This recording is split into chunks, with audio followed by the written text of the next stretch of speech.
अमर, जमीन का नक्शा तो तैयार है, लेकिन बड़ी बेतरतीब और उबड़ खाबड़ जमीन है ये छोटे बड़े टीडे हटवाकर इसे बराबर करवाना होगा। मैं जब साइट पे गई थी मुझे भी ऐसा लगा था। मैंने दिनेश से बात कर ली है, अगले हफ्ते से लेवलिंग शुरू हो जाएगी। हुआ क्या? मेरी बात का सीधा जवाब दो। क्या जवाब दो तुम्हारी इन फिजूल बातों का? फिजूल बात? इतनी इंपॉर्टेंट बात को तुम फिजूल बात कहती हो? और नहीं तो क्या, एग्जाम सिर पर है और तुम रोज मिलने की बात कर रहे हो। नेहा, एग्जाम्स अपनी जगह पर, मिलना जुलना अपनी जगह पर। नहीं जनाब, मैं ये डबल ट्रैक नहीं चल सकती। तो क्या दिन रात तुम किताबों में सर कपाती रहोगी? हाँ, मुझे फर्स्ट जो आना है।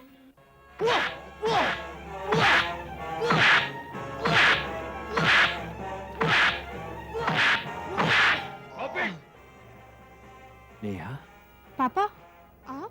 हाँ, ये बात बिल्कुल सच है कि अमर साहब बहुत अच्छे आदमी हैं। ऊंचा खानदान है उनका, लेकिन उनके बेटे शुभम से मुझे अपनी नेहा का मिलना जुलना बिल्कुल पसंद नहीं आशा। तुम प्रिंसिपल साहब की नजरों में भी आ गए हो बेटा। इससे तुम्हारी पढ़ाई पर बुरा असर पड़ सकता है। Please try to control your temper. पापा। शुभम, अपने आप को संभालो बेटा, इससे पहले कि प्रिंसिपल साहब। प्रिंसिपल, तुमने उस लड़के को कॉलेज से रेसिग्नेट क्यों नहीं किया? कैसे करता सर? गलती आपके बेटे सुनील की थी। उसे हर लड़की अपनी समझ के मुताबिक यही समझती है कि वो विदेश नौकरी के लिए जा रही है, जबकि हकीकत यह है कि हम उन लड़कियों को मोटी रकम के एवज में वहां के रईसों को बेच देंगे। चंद्रा साहब, दिन रात की मेहनत के बाद आपकी टाउनशिप का ये रफ स्केच तो तैयार हो गया है। आशा और मैंने पूरी कोशिश की है कि यहां रहने वालों को तमाम सुविधाएं दी जाए, और हमारा यह भी सोचना है कि तमाम सुविधाओं के बावजूद भी ये फ्लैट्स आम आदमी की पहुंच से बाहर ना हो। लेकिन अमर साहब, मैं तो चाहता था कि डुप्ले, पेंट हाउसेस और रो हाउसेस भी बनाए जाएं। नहीं दिनेश, ये जगह शहर से इतनी दूर है कि महंगे फ्लैट्स तो कोई खरीदेगा ही नहीं। आशा, मेरी राय तुमसे बिल्कुल अलग है। आई डिफर विद यू। लोग शहर से दूर शांति के साथ जीना पसंद करते हैं। अगर सारी एमिनिटीज दी जाए तो लोग बाग पैसा खर्च करने को भी तैयार हो जाएंगे। भाई चंद्रा साहब, गुस्ताखी माफ। इस मामले में आपकी बीवी आपसे ज्यादा समझदार है। क्या अमर साहब, आप भी मजाक करते हैं? हाँ, आप ये सब हम पर छोड़ दीजिए, और जैसे ही इस टाउनशिप का डिजाइन फाइनल होता है, आप अखबारों में फ्लैट्स की बुकिंग के लिए एडवर्टाइजमेंट दे दीजिए। आपकी तलाश अब खलास, मेरा मतलब है समाप्त। एक सुंदर घर, वो भी मुनासिब कीमत पर। जी हाँ, Chandra housing and construction company पेश करती है आपके लिए आधुनिक सुविधाओं से भरपूर एक अनोखी आवास योजना। एक से एक बढ़कर घर, सस्ती दरों पर, जो आपके दिलों को भाए और आपके बजट में भी समाये। अपने सपनों का घर आबाद कीजिए और जिंदगी भर हमें याद कीजिए। सरकार वो आपको याद तो करेगा ही। जरा कंस्ट्रक्शन पूरी हो जाने दीजिए, क्योंकि शहर के हर लीडिंग पेपरों में उसने इश्तिहार दिया है। अरे भाई, उसने इतनी इन्वेस्टमेंट की है, कवरेज तो करनी ही पड़ेगी ना। ये रशीद भी है, नौबतराम कहाँ है? जनाब, गुलाम हाजिर है। बादशाह खुद को गुलाम कह रहा है, ताजुब है। जनाब, बंदा तो नाम का ही बादशाह है, सही मानो में तो बादशाह आप हैं। तुम्हारे बादशाह होने का भी वक्त आ गया है रशीद मियाँ। आगा हुजूर, अगर आपकी इनायत हो जाए तो खुदा कसम मजा आ जाएगा जी। इस बुढ़ापे में जिंदगी का बेड़ा पार हो जाएगा जी। ये जन्मों की पनौती दूर हो जाएगी। अबे मक्खन, तो हमेशा पनौती की बात क्यों करता रहता है? खूब भाई, जैसा मुंह है ना वैसी बात करेगा ना। रशीद मियाँ, दिनेश चंद्रा ने कंस्ट्रक्शन का काम बहुत जोरों में शुरू कर दिया है, और वायदे के मुताबिक सोल एजेंट हमारे आदमी होंगे। गुस्ताखी माफ जनाब, जरा बात का खुलासा करेंगे? भाई, बात यह है कि वहां पर फ्लैट्स की बुकिंग के लिए ऑथराइज्ड एजेंट्स तुम लोग होगी। हाँ भाई, हर फ्लैट्स की बुकिंग पर अच्छी खासी कमीशन मिलेगी तुम्हें। करोड़ों के धंधे में लखपति बन जाओगे। लखपति बनेंगे सर जी, फिर तो किसी के पति भी बन जाएंगे। हमारा होश की बात करो मियाँ, कब्र में पांव लटके हैं, फातिया पढ़ने की तैयारी हो रही है तो। अबे तेरी जबान तो मक्खन की तरफ फिसलती है। रशीद भाई, काम की बात जरा सर जी से समझ लीजिए। इस टाउनशिप के करीब ही तुम लोगों के लिए एक पॉश ऑफिस का इंतजाम कर दिया गया है। अगले हफ्ते से बैठना शुरू कर दो। याद रहे, ये दिनेश चंद्रा तुम्हारे पुराने दुश्मन कार्तिक का रिश्तेदार है और वहां काम करते हुए तुम उससे बदला लेने की बात बिल्कुल नहीं सोचोगे। यहां तक कि अगर वो भूले भटके वहां आ भी जाए तो तुम तीनों उसके सामने नहीं जाओगे। लेकिन जनाब, कार्तिक मियां से हमारी पुरानी लड़ाई है और अब ये लड़ाई सिर्फ तुम्हारी नहीं है रशीद बादशाह, हमारी भी है। और नागपाल के लड़ने का अंदाज जमाने से कुछ अलग है। ठीक है जनाब, आपका हुक्म सर आंखों पर। देखिए मोहतरमा, हमारे टाउनशिप में 1 रूम, 2 रूम, 3 रूम यानी हर तरीकों के फ्लैट बहुत सस्ते दामों में मिल रहे हैं और हम अपने फ्लैटों में तमाम सहूलियतें मुहैया करा रहे हैं। जैसे कि 24 घंटे पानी, 48 घंटे बिजली, सालों साल ठंडी ठंडी हवा, वो भी मुफ्त। आप नक्शा देखने की बात कर रही थी ना, तो ऐसा है, वो जो साहब बैठे हैं ना, आप उनके पास चले जाइए, वो नक्शा दिखा देंगे। मक्खन मियां, हाँ जी। आपको नक्शा दिखाइए। अच्छा जी। आइए बहन जी, बैठो, आप भी बैठो। ये रहा नक्शा। ये 1 बेडरूम फ्लैट, ये 2 बेडरूम फ्लैट, ये 3 बेडरूम फ्लैट। अब आपका जैसा बजट हो वैसा ले लो। भाई साहब, आओ जी, आओ जी, तशरीफ बैठो रखिए। बैठो। हमें 2 रूम किचन का फ्लैट चाहिए था। हाँ हाँ जरूर लीजिए, लेकिन फेज 1 में तो टोटल बुकिंग हो गई है। हाँ, फेज 2 और फेज 3 में अभी भी कुछ मकान खाली है। जी क्या करें जी, डिमांड इतनी ज्यादा और फ्लैट हमारे पास कम। रेट तो वही है ना? बिल्कुल वही है जनाब, और अगर इस महीने की 30 तारीख से पहले आप पैसे जमा करा देंगे तो आपको 15-20 हजार रुपए का डिस्काउंट भी मिलेगा। जी मतलब ये है कि आपका 15-20 हजार रुपए का फायदा, हमारा 15-20 हजार का घाटा। भाई साहब, आप मजाक अच्छा कर लेते हैं। ये पैदाइशी आदत है जी, क्या करें। बहुत मियां, जैसा कि आपने अखबारों में दिया है, लोन की सुविधा तो है ना? जी बिल्कुल, LIC, SDFC, GIC और ऐसे और भी कई महकमे हैं जो ऐसी सहूलतें दे रहे हैं। फिर तो जनाब हमारे सर से बहुत बड़ा बोझ टल गया। क्यों शोभा? वैसे पोजेशन कब तक मिल जाएगा? जी आप अच्छी पोजीशन का क्या है जी, जब चाहे तब ले लो। जी इनका मतलब है कि आपको फ्लैट जल्दी मिल जाएगा, और वैसे भी हम काम फटाफट करते हैं जनाब। हमारी सेट पे बहुतेरे मजदूर काम कर रहे हैं और काम जोरों पर चल रहा है।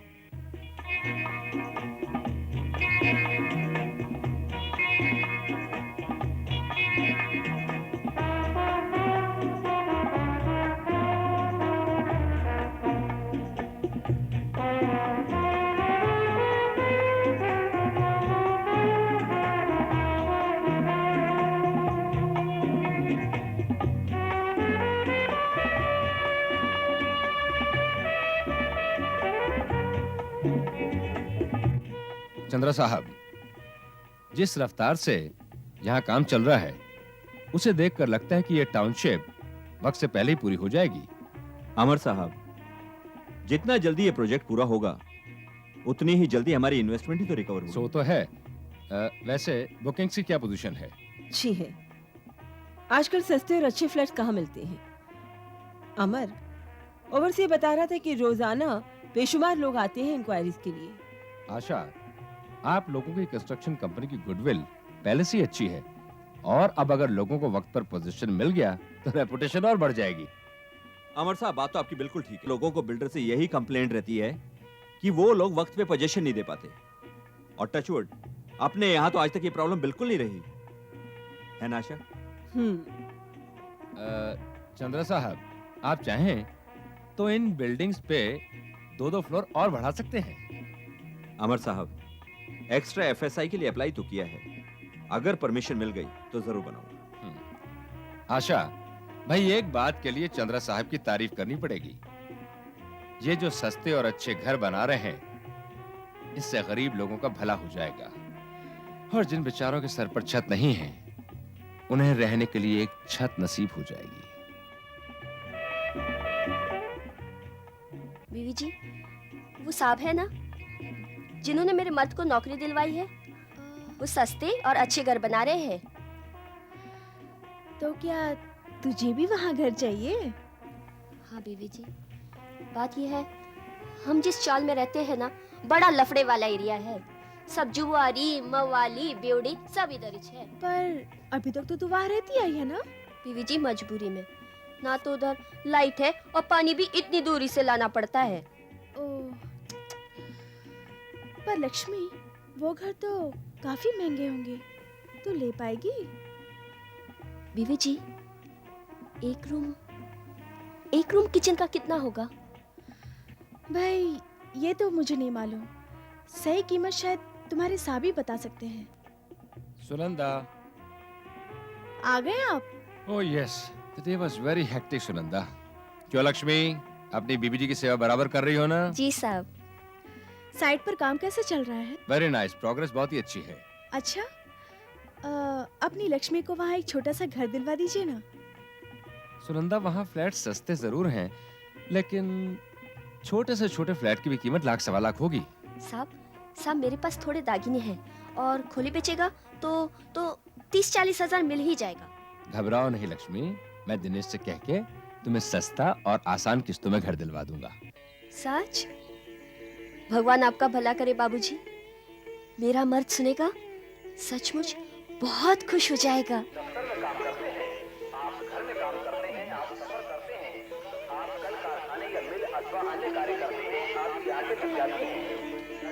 उफ़ो, कितना नर्क बना रखा है लोगों ने यहाँ।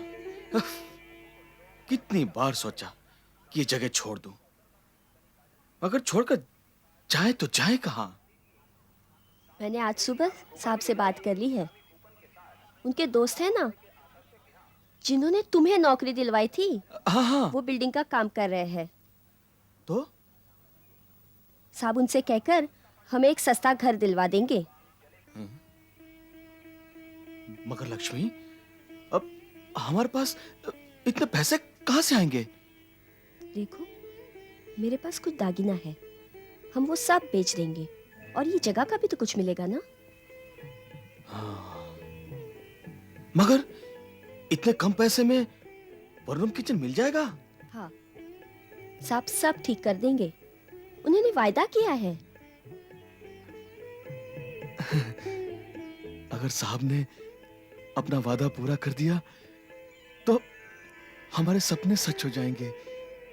हमारा भी एक अच्छी जगह पे छोटा सा प्यारा सा घर होगा, है ना लक्ष्मी?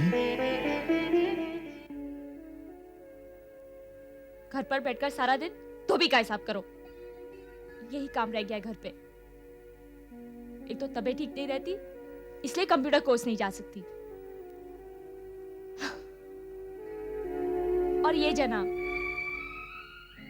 सारा दिन ऑफिस में रहते हैं और घर पे आने के बाद भी इन फाइलों में उलझे रहते हो। रजत, मैं करूं तो क्या करूं? किससे बातें करूं? दीवारों से? डैडी भी घर पे नहीं है। यार डैडी नहीं है इसीलिए तो काम का प्रेशर ज्यादा है। इसका मतलब ये तो नहीं रजत कि तुम अपनी बीवी का थोड़ा सा भी ख्याल न करो। अब इतना ख्याल तो रखता हूँ यार। अब तो मुझसे उम्मीद करो कि सारा दिन चूड़ियां पहन के तुम्हारे सामने बैठा रहूं, ये तो मुश्किल है यार। रजत, शादी के बाद तुम कितने बदल गए हो।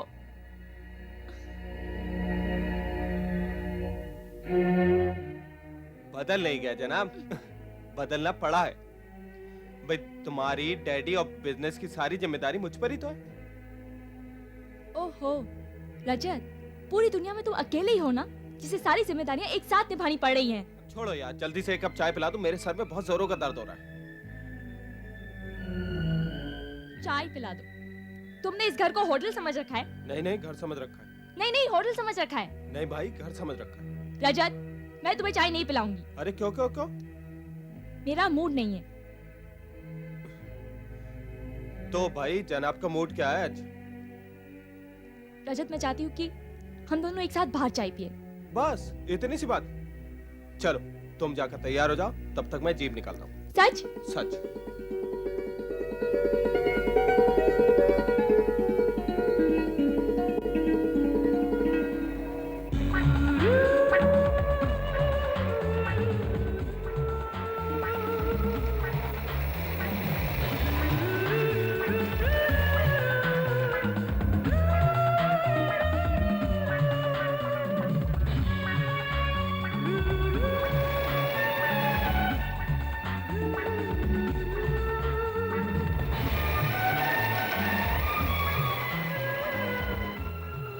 एक जमाना हो गया हम दोनों को इस तरह एक साथ निकले।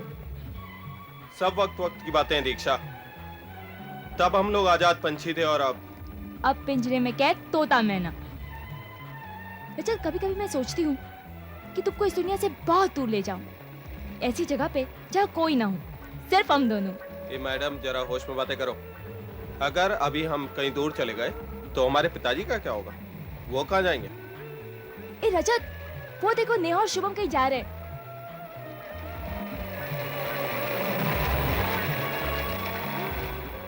अरे वाह, जनाब का रोमांस बड़े जोरों में चल रहा है।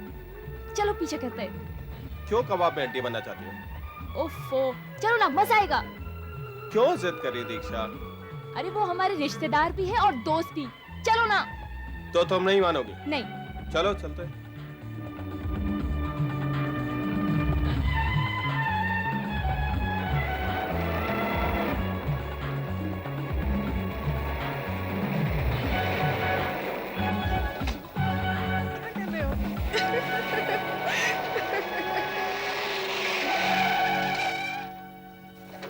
शुभम, भैया और भाभी, अब क्या करें? भैया भाभी, आप लोग यहाँ? क्यों देवर जी, आज चोरी करते रंगे हाथों पकड़े गए? नहीं भाभी, वो क्या था कि नेहा को बुक्स लेनी थी। कॉलेज से निकले तो सोचा कि क्यों ना इसे कहीं घुमा लाऊं? हाँ। वाह मुन्ने राजा, बड़े भाई के नक्शे कदम पे खूब चल रहे हो। नहीं नहीं, दरअसल मैं अकेली ही जाने वाली थी बुक्स लेने, पर शुभम ने कहा तो मैं अपने आप को रोक नहीं पाई। अरे नहीं नहीं भाभी, वो क्या है कि हम वो वाह मुन्ने राजा, चोरी करते पकड़े गए, इसीलिए देवर जी अब जुर्माना तो भरना ही पड़ेगा।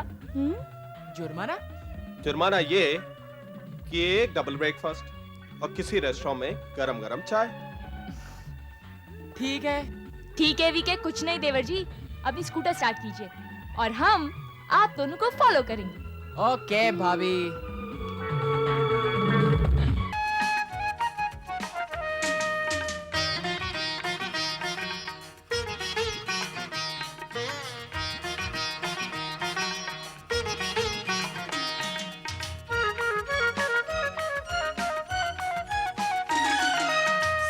संसार संसार ये संसार चैन की बंसी कहीं बजाए, गम की छेड़े सितार। संसार संसार ये संसार